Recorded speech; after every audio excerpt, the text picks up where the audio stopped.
नमस्ते.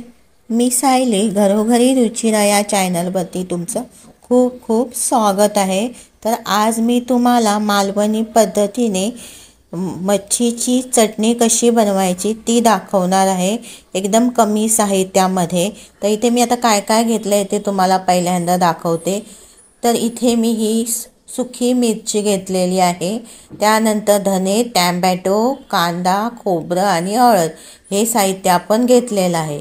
त्यानंतर मी इथे हे सर्व साहित्य एका मिक्सरच्या भांड्यामध्ये घालून त्याची चटणी लावून घेणार आहे. तर चटणी लावण्यासाठी मी या मिक्सरच्या भांड्यामध्ये मिरची, धने, त्याचबरोबर कांदा, टॅमॅटो आणि जे सर्व साहित्य घेतले ते मी याच्यामध्ये घालून घेणार आहे. आणि चटणी वाटतेवेळी आपण एकदम बारीक अशी लावून घ्यायची, जास्त जाड लावायची नाही आहे. त्यामध्ये आपण घालूया पाणी.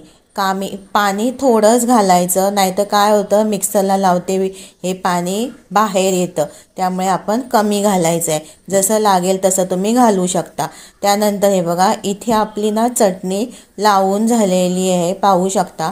चटणीला खूपच छान असा कलर आलेला आहे आणि एकदम मी बारीक लावून घेतली आहे. जर तुमच्याकडे मालवणी मसाला असेल मच्छीचा तो घातला तरीही चालेल. आता मी इथे एका भांड्यामध्ये ही चटणी काढून घेतलेली आहे. खूपच छान अशी ही चटणी झालेली आहे. तर या चटणीचे मी नॉनव्हेजचे व्हिडिओ चॅनलवरती अपलोड केलेले आहे. जर तुम्हाला पाहायचे असतील तर चॅनलवरती जाऊन पाहू शकता.